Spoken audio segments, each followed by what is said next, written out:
اور آپ ہمارے لیے دعاؤں کا سلسلہ یوں ہی جاری رکھیں۔ ٹھیک ہے جی، تو یہ دعائیہ کلمات ہیں۔ امی جان کے نام خط لکھ رہے ہیں تو تھوڑا سا مختلف ہو گیا۔ اللہ تعالیٰ میری جنت کو ہمیشہ آباد رکھے اور آپ کا دست شفقت مجھ پر ہمیشہ قائم رہے۔ میری جنت سے مراد یہاں پر ظاہر سی بات ہے کہ آپ کی والدہ صاحبہ ہی ہیں، تو جنت یہاں پہ محبت بھرا ایک لفظ، محبت کو ظاہر کر رہا ہے یہ لفظ، ٹھیک ہے نا۔ تو یہاں پہ قومے میں دینے کا مقصد ہی یہی ہے کہ آپ اپنی ماں کو مخاطب کر رہے ہیں۔ اللہ تعالیٰ میری جنت کو ہمیشہ آباد رکھے اور آپ کا دست شفقت مجھ پر ہمیشہ قائم رہے۔ بڑے چھوٹوں پر ہمیشہ شفقت کا ہاتھ رکھتے ہیں، شفقت کرتے ہیں، محبت کرتے ہیں۔ چچا یا ماموں کو اگر خط لکھنا ہے، خالہ یا ممانی کو خط لکھنا ہے، تو پھر ان سب کے لیے چچا، ماموں، خالہ، ممانی، پھپھو، چچی، ان کو خط لکھتے ہوئے آپ دعائیہ کلمات وہی ابتدائی جملے لکھیں گے۔ اللہ تعالیٰ آپ کا سایہ ہمارے سروں پر ہمیشہ سلامت رکھے اور آپ کا دست شفقت یوں ہی ہم سب پر قائم رہے۔ یہ دعائیہ کلمات لکھتے ہوئے اس کے بعد آپ اپنے خط کے اصل موضوع پر آئیں گے۔ اسی طرح اگر بڑے بھائی یا بڑی بہن کے نام آپ خط لکھ رہے ہیں تو خط کا آغاز کس طرح سے ہوگا؟ اللہ تعالیٰ آپ کو اپنے سایہ رحمت میں رکھے۔ بڑے بھائی کو یا بڑی بہن کو اللہ تعالیٰ آپ کو اپنے رحمت کے سائے میں رکھے، اپنی رحمتوں کے سائے میں رکھے۔ اللہ تعالیٰ آپ پر اپنی رحمتیں نچھاور فرمائے۔ تو اس طرح کے کلمات آپ لکھ سکتے ہیں۔ چھوٹے بھائی کو اگر آپ خط لکھ رہے ہیں تو اللہ پاک تمہاری حفاظت فرمائے اور تمہیں تمہارے عظیم مقصد میں کامیابی عطا فرمائے۔ یا پھر یہ بھی لکھ سکتے ہیں، اگر وہ طالب علم ہے تو آپ لکھ سکتے ہیں اللہ پاک تمہاری حفاظت فرمائے اور تمہیں شاہراہ علم پر ہمیشہ گامزن رکھے۔ تو یہ اس طرح کے کلمات چھوٹے بھائی کے لیے آپ استعمال کر سکتے ہیں ابتدائی جملے خط کے آغاز میں۔ پھر اجنبی کے نام خط لکھ رہے ہیں تو امید ہے کہ اللہ پاک کے فضل و کرم سے آپ خیریت سے ہوں گے۔ اور پھر آپ یہ بھی لکھ سکتے ہیں امید ہے کہ آپ کے مزاج بخیر ہوں گے۔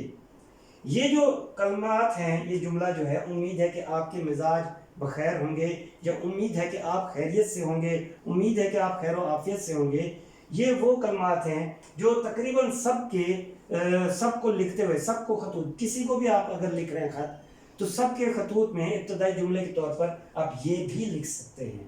اگر آپ دوسرے نہیں یاد کرنا چاہ رہے، دوسرے آپ کو یاد نہیں ہو رہے یا دوسرے آپ نہیں لکھ سکتے، تو پھر کم از کم یہ چھوٹا سا جملہ آپ کو یاد ہونا چاہیے کہ امید ہے کہ آپ خیر و عافیت سے ہوں گے، امید ہے کہ آپ کے مزاج بخیر ہوں گے۔ ٹھیک ہے عزیز ساتھیو، آگے چلتے ہیں۔ اب آتے ہیں نمونے کے خطوط کی طرف۔ یہاں پہ میں نے 2 خطوط نمونے کے طور پر دیے ہیں جن سے خط کا پتہ چل جائے گا کہ خط کس طریقے سے لکھا جاتا ہے یا اس کا مواد کس طرح کا ہونا چاہیے۔ مثلا اپنے نتیجے کی اطلاع دینے کے لیے آپ والد صاحب کے نام خط لکھ رہے ہیں، اپنے ابو جان کو خط لکھ رہے ہیں، تو پھر طریقہ کار وہی ہے، امتحانی مرکز سکول الف ب ج مورخہ 29 جون 2020، یہ وہی طریقہ آ جائے گا۔ پیارے ابا جان یا پیارے بابا جان یا پیارے ابو جان، محترم والد بزرگوار، السلام علیکم۔ اللہ تعالیٰ آپ کا سایہ ہمارے سروں پر ہمیشہ سلامت رکھے اور آپ ہمارے لیے دعاؤں کا سلسلہ یوں ہی جاری رکھیں۔ آج نہایت ہی خوشی کا دن ہے کیونکہ آج ہمارے اسکول میں سالانہ امتحانات کے نتائج کا اعلان کیا گیا۔ یہ ابتدائی جملے ہیں اور اس کے بعد آپ نے اپنے خط کا آغاز کیا، لیکن اپنے جذبات کا بھی اظہار کر رہے ہیں۔ آج نہایت ہی خوشی کا دن ہے کیونکہ آج ہمارے اسکول میں سالانہ امتحانات کے نتائج کا اعلان کیا گیا۔ پیارے ابو جان، مجھے یہ خبر دیتے ہوئے بہت خوشی ہو رہی ہے۔ یہاں پہ دیکھیں پیارے ابو جان، یہ دوبارہ ہم نے لکھ دیا، ان کو مخاطب کر رہے ہیں ابو جان کو۔ تو بعض بچے کیا کرتے ہیں کہ یہاں پہ جیسے القاب دے دیے، لقب دے دیا، مخاطب کر لیا پیارے ابا جان، اور پھر آپ نے لکھا السلام علیکم، تو السلام علیکم کے فوراً بعد کچھ بچے پھر لکھ لیتے ہیں پیارے ابا جان۔ پیارے ابا جان، اللہ تعالیٰ آپ کا سایہ ہمارے سروں پر ہمیشہ سلامت رکھے۔ یہ طریقہ غلط ہے۔ یعنی یہاں پہ آپ اگر مخاطب کر چکے ہیں تو السلام علیکم کے فوراً بعد پھر دوبارہ یہ القاب لکھنے کی ضرورت نہیں ہے۔ پھر آپ فوراً خط کا آغاز کریں گے۔ ہاں، خط کے آغاز کے بعد جب آپ خط کا نفس مضمون بیان کرنے لگیں، اصل موضوع پر آئیں، تو پھر آپ لکھ سکتے ہیں اور پھر ہر نئے موضوع پر آپ شروع میں ان کو مخاطب کر سکتے ہیں۔ تو پیارے ابو جان، مجھے یہ خبر دیتے ہوئے بہت خوشی ہو رہی ہے کہ آپ کے ہونہار فرزند نے ہونہار سے مراد یہاں پر قابل ہے، لائق، لائق فرزند یعنی بیٹا، کہ آپ کے ہونہار فرزند یعنی میں نے اپنی جماعت میں پہلی پوزیشن حاصل کی ہے اور پرنسپل صاحب کی طرف سے مجھے اعزازی شیلڈ سے بھی نوازا گیا ہے۔ ابا جان، میری یہ کامیابی آپ کی دعاؤں اور میرے محترم اساتذہ کی محنت کا نتیجہ ہے۔ یہ اب سارا نفس مضمون ہے۔ موضوع دیا گیا کہ اپنے والد صاحب کو خط لکھیے، اپنے ابو جان کو خط لکھیے اور انہیں اپنے امتحانات کے نتائج کے بارے میں بتائیے۔ تو یہاں پر آپ نفس مضمون میں یہی چیز بیان کر رہے ہیں، پہلے آپ نے خبر دے دی اور پھر اس کے بعد آپ بتا رہے ہیں میری یہ کامیابی آپ کی دعاؤں اور میرے محترم اساتذہ کی محنت کا نتیجہ ہے۔ آپ کی دعاؤں اور میرے محترم اساتذہ کی محنت کا نتیجہ ہے۔ مجھے پوزیشن حاصل کرنے پر خوشی بھی ہو رہی ہے اور ساتھ ساتھ میں یہ بھی سوچ رہا ہوں کہ کامیابی کی سیڑھی پر یہ میرا پہلا قدم ہے، اور میں جوں آگے بڑھتا جاؤں گا مشکلات بھی بڑھتی جائیں گی جن کے لیے مجھے اور زیادہ محنت درکار ہوگی۔ مجھے یہ بھی امید ہے کہ آپ میری کامیابی کے لیے دعاؤں کا سلسلہ جاری رکھیں گے۔ اصل چیز یہ ہے، دعاؤں کا سلسلہ جاری رکھیں گے جس کے لیے آپ نے یہ بات کی ہے۔ اب یہ خط کا نفس مضمون ہو گیا، مختصر طور پر آپ نے بیان کر دیا، ان کو اپنے والد صاحب کو نتائج کی اطلاع بھی دے دی اور پھر آگے کے لیے بھی آپ نے بتا دیا۔ اب اختتامی جملے، گھر میں تمام اہل خانہ کو اس کامیابی پر مبارکباد اور خاص طور پر امی جان کو جنہوں نے ہمیشہ مجھے اپنی دعاؤں میں یاد رکھا، چھوٹے بھائی علی اور پیاری سی بہن شانزے کو پیار۔ یہاں پہ ایک اختتامی جملے میں عام طور پر کچھ بچے ایسا بھی کرتے ہیں کہ اچھا اب میں جاتا ہوں، مجھے دیر ہو رہی ہے، اللہ حافظ۔ تو اس طرح کے جملے لکھنے سے پرہیز کریں، مناسب انداز میں۔ جہاں آپ نے خط کا آغاز اتنا خوبصورت کیا، آپ نے نفس مضمون اتنا خوبصورت لکھا، خط کا مضمون آپ نے بڑے خوبصورت انداز میں پیش کیا، تو وہاں پر اختتامی جملے بھی بڑے خوبصورت ہونے چاہیے اور بڑے مناسب ہونے چاہیے۔ تو یہ خط کے اختتامی جملے ہیں جس میں آپ نے اہل خانوں کو اپنی کامیابی پر مبارکباد دی اور امی جان کے حوالے سے آپ نے بات کی کہ جنہوں نے ہمیشہ مجھے اپنی دعاؤں میں یاد رکھا، چھوٹے بھائی علی اور پیاری سی بہن شانزے کو پیار۔ اسی طرح والسلام، آپ کی دعاؤں کا طالب، یا پھر آپ کا پیارا بیٹا، یا پھر آپ کا ہونہار فرزند۔ ان تینوں میں سے آپ کوئی ایک لکھ سکتے ہیں کہ آپ کی دعاؤں کا طالب بھی آپ لکھ سکتے ہیں، آپ کا پیارا بیٹا یا آپ کا ہونہار فرزند، اور پھر آخر میں اپنا نام یعنی حروف۔ ٹھیک ہے جی۔ اور اگر کیمبرج کے ایگزام میں اسی طرح کا موضوع آ جاتا ہے تو یہاں پر آپ اپنا نام بھی دے سکتے ہیں، اس میں کوئی حرج نہیں ہے۔ آگے چلتے ہیں ایک اور خط کی جانب۔ نمونے کے خطوط میں دوسرا خط ہے چچا کے نام اور اپنی سالگرہ پر ملنے والے تحفے کے شکریہ کا خط ہے۔ یہ طریقہ کار وہی ہوگا، یہ پیشانی کا حصہ، امتحانی مرکز، اسکول الف ب ج، مورخہ 29 جون 2020۔ پیارے چچا جان، السلام علیکم۔ یہاں پہ آداب یا تسلیمات بھی آ سکتا ہے، آداب، تسلیمات یا پھر السلام علیکم۔ اللہ تعالیٰ آپ کا سایہ ہمارے سروں پر ہمیشہ سلامت رکھے اور آپ کا دست شفقت یوں ہی ہم سب پر قائم رہے۔ چچا جان، آپ کی شفقت اور محبت کا بے مثال ثبوت آپ کے بھیجے ہوئے تحفے کی صورت میں مجھے مل چکا ہے، لیکن چچا جان میں آپ سے بہت ناراض بھی ہوں۔ ایسا کبھی نہیں ہوا کہ میں نے آپ کے بغیر کوئی سالگرہ منائی ہو۔ اس مرتبہ میری سالگرہ روکھی پھیکی ہی گزر گئی۔ آخر ایسی بھی کیا مصروفیت تھی کہ آپ میری سالگرہ میں شرکت نہ کر سکے؟ بہرحال آپ کی طرف سے ملنے والا تحفہ واقعی لاجواب ہے۔ آپ کو معلوم ہے کہ مجھے اردو ادب کی اچھی کتابیں پڑھنے کا بہت شوق ہے، اور آپ کا بھیجا ہوا کتابوں کا یہ خوبصورت تحفہ میرے لیے یقیناً سود مند ثابت ہوگا۔ میری اردو بھی بہت اچھی ہو جائے گی اور میری سوچوں میں بھی نکھار پیدا ہوگا۔ اس بہترین تحفے کے لیے آپ کا بہت بہت شکریہ۔ یہ آپ کی تخلیقی صلاحیت ہے کہ آپ خط میں نفس مضمون کو کتنا خوبصورتی کے ساتھ پیش کرتے ہیں اور کون سے تاثرات اور احساسات آپ خط کی صورت میں ظاہر کرتے ہیں۔ پیارے چچا جان، گھر میں سب کو آپ کی آمد کا انتظار ہے۔ امید ہے کہ ان چھٹیوں میں آپ اپنے تمام گھر والوں کے ساتھ یہاں ضرور آئیں گے۔ یہ اختتامی کلمات ہیں۔ چچی جان کو تہ دل سے محبت بھرا سلام اور بھائی سلیم اور نادیہ کے لیے بہت سی نیک تمنائیں۔ یہ اختتامی جملہ ہو گیا، اور پھر اس کے بعد والسلام۔ اب آپ یہ بھی لکھ سکتے ہیں آپ کا پیارا بھتیجا، یا پھر آپ یہ بھی لکھ سکتے ہیں آپ کا ہونہار بھتیجا۔ جیم سین میم یعنی آپ اپنا نام لکھیں گے، نام کی بجائے آپ حروف لکھیں گے بورڈ کے امتحانات میں، اور اگر دوسرے امتحانات ہیں یا اصل میں خط لکھ رہے ہیں تو پھر یہاں پہ آپ کا اصل نام آ جائے گا۔ یہاں پہ ایک چھوٹی سی بات کرتا چلوں کہ کچھ بچے ویسے ہی ازراہ مذاق یہ بات کہتے ہیں، سر میرا تو کوئی چچا ہی نہیں ہے، میں کس کو خط لکھوں، یا سر میں نے تو اس موضوع پر کبھی خط ہی نہیں لکھا، مجھے تو یہ لکھنا نہیں آتا۔ تو یہ آپ کی تخلیقی صلاحیت ہے، اور یہاں پر آپ کو امتحانات میں جو بھی موضوعات دیے جاتے ہیں آپ ان کے پابند ہیں، آپ کو خط لکھنا ہے یا اس موضوع پر کچھ نہ کچھ پیش ضرور کرنا ہے۔ تو اس طریقے پر آپ تیاری کیجئے۔ یہ نمونے کے خطوط بھی میں نے دے دیے، تو امید ہے کہ آپ ان خطوط سے بہت کچھ سیکھے بھی ہوں گے، اور خط کے طریقہ کار پر بھی آپ نے ضرور غور کیا ہوگا۔ یہیں پر ہم اپنا موضوع ختم کرتے ہیں۔